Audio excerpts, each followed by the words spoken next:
वंदे मातरम। नमस्कार, बहुत बहुत स्वागत करता हूं आप सबका अपने YouTube channel digital Hindi teaching में। आप इस चैनल को सब्सक्राइब करके घंटी का बटन दबा लें ताकि आपको आने वाले हर वीडियो का नोटिफिकेशन प्राप्त होता रहे, आपको हर वीडियो मिलता रहे। चलिए अब वीडियो को लाइक कर दीजिए और अब हम शुरू करते हैं आज का वीडियो। हम अध्ययन कर रहे थे विकारी शब्दों का। विकारी शब्दों में हमने सबसे पहले अध्ययन किया संज्ञा का, संज्ञा के बाद में हमने अध्ययन किया सर्वनाम का और सर्वनाम के बाद में आज हम अध्ययन करने वाले हैं विशेषण का। चलिए दोस्तों शुरू करते हैं आज का टॉपिक, विकारी शब्द विशेषण। विशेषण किसे कहते हैं, विशेषण की परिभाषा क्या है, आइए जानते हैं। संज्ञा या सर्वनाम की विशेषता बताने वाले शब्दों को विशेषण कहते हैं, अर्थात विशेषता प्रकट करने वाले शब्दों को ही विशेषण कहा जाता है। जैसे काली भैंस, इसमें ये काली जो शब्द है ये भैंस की विशेषता प्रकट करता है, भैंस की विशेषता बता रहा है कि भैंस काली है, तो ये काली शब्द ही विशेषण है। यह मोटी लड़की, तो इसमें लड़की की विशेषता प्रकट कर रहा है ये शब्द मोटी, तो ये मोटी शब्द विशेषण हो गया। और हम जानते हैं विशेषण विकारी शब्द है, विशेषण में विकार उत्पन्न होगा, बदलाव उत्पन्न होगा। इसका लिंग बदल कर देखें तो लड़की की जगह लड़का लिखें तो हम नहीं लिख सकते मोटी लड़का, हमें लिखना होगा मोटा लड़का। तो विशेषण में बदलाव आ गया, लिंग के आधार पे मोटी से मोटा हो गया, विकार हुआ, बदलाव आया। इसका वचन बदलें, एक वचन से बहुवचन करें लड़के, तो हम नहीं कह सकते मोटा लड़के, हमें लिखना होगा, हमें कहना होगा मोटे लड़के। तो मोटा से मोटे हो गए, वचन के आधार पे, लिंग के आधार पे विशेषण में विकार उत्पन्न हो रहा है, तो विशेषण विकारी शब्द है।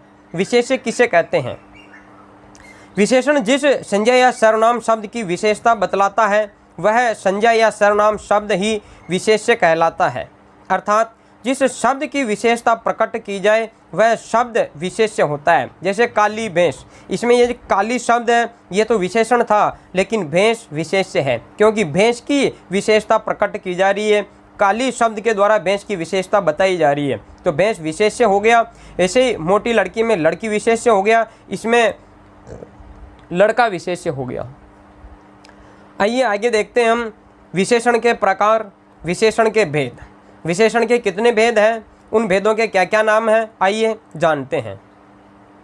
विशेषण का सबसे पहला भेद है गुणवाचक विशेषण, दूसरा भेद है संख्यावाचक विशेषण, तीसरा परिमाणवाचक विशेषण, चौथा संकेतवाचक विशेषण और पांचवा भेद है व्यक्तिवाचक विशेषण। हम इनका अलग अलग अध्ययन करेंगे। सबसे पहले हम पढ़ने वाले हैं गुणवाचक विशेषण। गुणवाचक विशेषण की परिभाषा क्या है, आइए जान लेते हैं।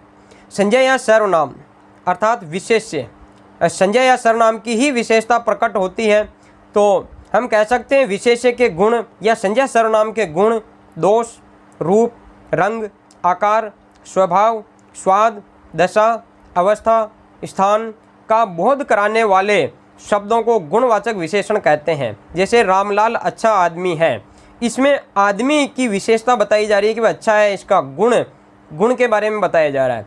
आम मीठा है या मीठा आम, इसमें स्वाद के बारे में बताया जा रहा, आम की विशेषता बताई जा रही है कि वह मीठा है। लाल रुमाल, रुमाल के रंग के बारे में बताया जा रहा है। पुराना कुर्ता, कुर्ते की अवस्था है। फटी धोती, धोती की दशा। पचरंगी चुनर, दुबला आदमी, गुण, रंग, रूप के बारे में बताने वाले शब्द गुणवाचक विशेषण कहलाते हैं।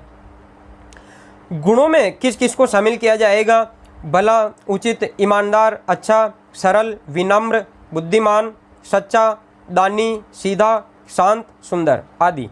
दोष में बुरा, अनुचित, झूठा, क्रूर, कठोर, घमंडी, बेईमान, पापी, दुष्ट, नीच, हरामी। रूप रंग में लाल, पीला, नीला, हरा, सफ़ेद, काला, बैंगनी, सुनहरा, चमकीला, धुंधला, फीका आदि सारे रंग आ जाएंगे। आकार में गोल, सुडौल, नुकीला, लंबा, चौड़ा, चौकोर, सीधा, तिरछा, बड़ा, छोटा, चपटा, ऊंचा, मोटा, पतला आदि सभी प्रकार के आकार प्रकार इसमें समाहित हो जाएंगे। स्वाद में मीठा, कड़वा, नमकीन, तीखा, खट्टा, चटपटा, खारा सारे स्वाद।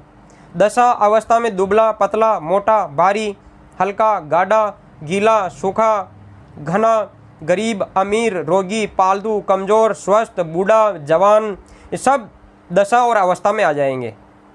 स्थान में भीतरी, बाहरी, ऊपरी, उजाड़, दायां, बायां, स्थानीय, देशीय, क्षेत्रीय, भारतीय, पंजाबी, राजस्थानी, अमरीकी, सब स्थान इसमें शामिल किए जाएंगे। काल, नया, पुराना, ताज़ा, भूत, वर्तमान, भविष्य, प्राचीन, अगला, पिछला, मौसमी, जैसे मौसमी बीमारियां, मौसमी, आगामी, नवीन, सायंकालीन, आधुनिक, मासिक, साप्ताहिक, वार्षिक, पाक्षिक, दैनिक, ये सब काल में शामिल होते हैं। दिशा, ऊपरी, ऊपर की ओर, ऊपरी, निचला, पूर्वी, उत्तरी, पश्चिमी, दक्षिणी, सब दिशाएं और दिशा की ओर संकेत करने वाले सारे शब्द।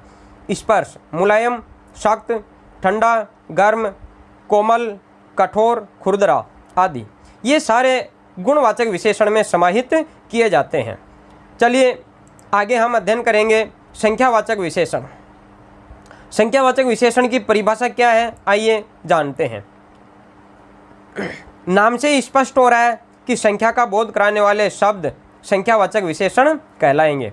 संज्ञा या सर्वनाम अर्थात विशेष्य जिसकी विशेषता प्रकट की जाए, तो विशेष्य की संख्या का बोध कराने वाले विशेषणों को संख्यावाचक विशेषण कहते हैं। जैसे 2 गायें, 3 औरतें, यहाँ औरतों की संख्या और यहाँ गायों की संख्या बताई जा रही है।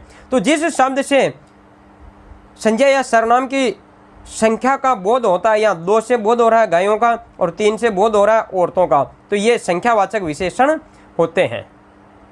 संख्यावाचक विशेषण के भी 2 भेद हैं, आइए जानते हैं कौन कौन से हैं। संख्यावाचक विशेषण का पहला भेद है निश्चित संख्यावाचक विशेषण और दूसरा भेद है अनिश्चित संख्यावाचक विशेषण। निश्चित संख्यावाचक विशेषण, संज्ञा या सर्वनाम या विशेष्य की निश्चित संख्या का बोध कराने वाले विशेषणों को निश्चित संख्यावाचक विशेषण कहते हैं। अर्थात संज्ञा या सर्वनाम की निश्चित संख्या का बोध कराएंगे वे शब्द निश्चित संख्यावाचक विशेषण कहलाते हैं। जैसे कक्षा में 40 छात्र हैं, यहाँ छात्रों की संख्या का बोध हो रहा है। कमरे में 4 पंखे हैं, यहाँ पंखों की संख्या का बोध हो रहा है। जैसे पेड़ पर 2 चिड़िया बैठी हैं, तीसरे कमरे में देखो 4 लड़कियाँ कहाँ चली गई, आज तिगुने आदमी आए हैं,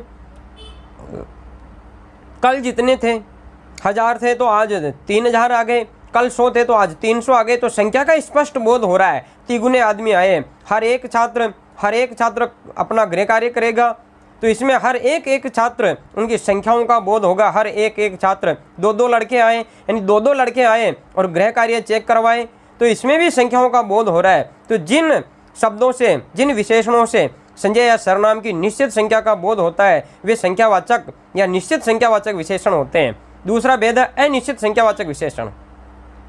संज्ञा या सर्वनाम की निश्चित संख्या का बोध नहीं कराने वाले विशेषणों को अनिश्चित संख्यावाचक विशेषण कहते हैं। जैसे कुछ छात्र मेरे पास आओ, इसमें स्पष्ट नहीं हो रहा है कि कितने छात्रों को बुलाया जा रहा है या कितने छात्र आए, स्पष्ट नहीं हो रहा, संख्या स्पष्ट नहीं हो रही है। बहुत कम पंखे, कमरे में बहुत कम पंखे हैं, 1 है, 2 है, 3 है, कितने हैं पता नहीं है, तो इस संख्या स्पष्ट नहीं हो पा रही है। बहुत चिड़ियाएँ, पेड़ पर बहुत चिड़ियाएँ बैठी है, पता नहीं कितनी बैठी है, संख्या का निर्धारण नहीं हो पा रहा है। चुनाव में कई बसें गई, कितनी बसें गई स्पष्ट नहीं है। सब लोग तुरंत यहाँ से चले जाएं, अब कितने लोग जाएं, सब जाएं, कितने थे पता नहीं है, जितने थे सब जाएं। बहुत लोग, कितने लोग, कोई स्पष्ट नहीं हो पा रहा है। दुर्घटना में कई लोग घायल हो गए, स्पष्ट नहीं है कितने घायल हुए, 100 हुए, 50 हुए, 500 हो गए, कितने लोग घायल हुए। तो संख्या का स्पष्ट निर्धारण ना हो, स्पष्ट संकेत ना हो, तो वे शब्द अनिश्चित संख्यावाचक विशेषण कहलाते हैं। आइए आगे देखते हैं परिमाणवाचक विशेषण। परिमाणवाचक विशेषण की परिभाषा क्या है? अगणनीय संज्ञा या सर्वनाम अर्थात ऐसे संज्ञा या सर्वनाम जिनकी गणना असंभव है, जिनकी गणना नहीं की जा सकती है। तो अगणनीय विशेष्य या अगणनीय संज्ञा या सर्वनाम के मापतोल की मात्रा का बोध कराने वाले विशेषणों को परिमाणवाचक विशेषण कहते हैं। जैसे 2 किलो दूध, तो इसे गिना नहीं जा सकता है, इसे तोला जा सकता है। 2 मीटर कपड़ा, इसे भी गिना नहीं जा सकता है, इसे मापा जा सकता है। तो ऐसी संज्ञाओं का बोध कराने वाले शब्दों को, ऐसी संज्ञाओं की मात्रा का बोध कराने वाले शब्दों को परिमाणवाचक विशेषण कहते हैं। परिमाणवाचक विशेषण के भी 2 भेद हैं। सबसे पहला भेद है निश्चित परिमाणवाचक विशेषण और दूसरा भेद है अनिश्चित परिमाणवाचक विशेषण। नाम से ही स्पष्ट है, अगणनीय संज्ञा या सर्वनाम या अगणनीय विशेष्य की मापतोल की निश्चित मात्रा का बोध कराने वाले विशेषणों को निश्चित परिमाणवाचक विशेषण कहते हैं। जैसे 2 किलो घी, इसे गिना नहीं जा सकता है, तोला जा सकता है, मगर मात्रा यहाँ स्पष्ट हो रही है कि घी कितना है, 2 किलो है। 100 गज जमीन, जमीन कितनी है, मापने योग्य, गिनने योग्य नहीं है, लेकिन उसकी मात्रा स्पष्ट हो रही है कितनी है, 100 गज। यहाँ से 3 किलोमीटर दूर एक तालाब है, ये जो 3 किलोमीटर ये मापे जाने योग्य है, तो ये 3 किलोमीटर शब्द ये निश्चित परिमाणवाचक है, क्योंकि निश्चित उसकी मात्रा पता चल रही है कि यहाँ से कितने किलोमीटर है। यहाँ ये एक तालाब है, ये तालाब की विशेषता बता रहा है एक शब्द की, वहाँ ये संख्यावाचक होगा और निश्चित संख्यावाचक होगा, और 3 किलोमीटर निश्चित परिमाणवाचक होगा।